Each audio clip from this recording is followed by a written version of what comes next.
ভাই বোনের মরাদেহ নিয়ে টাকা উঠানোর জন্য যাইতেছে। কত বড় নাদান, মৃত ব্যক্তির লাশ নিয়ে সে আবার টাকা উঠানোর জন্য যাইতেছে। আপনারা তো এটাই বলবেন না, তাহলে বাস্তব কাহিনী কি শুনে। এই লোকটি টাকা উঠানোর জন্য সে একটানা 1 সপ্তাহ পর্যন্ত সে দৌড় পারছে সরকারি কর্মজীবীর কাছে। তারা বলছে কি, আপনার বোন যে মৃত এটার একটা প্রমাণ দেন।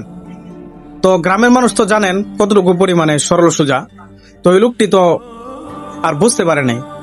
এটা ভেবে সে কি করছে, তার বোনের লাশ কবর থেকে বাহির করে তা নিয়ে কি করছে, ব্যাংকের সামনে উপস্থিত হয়েছে।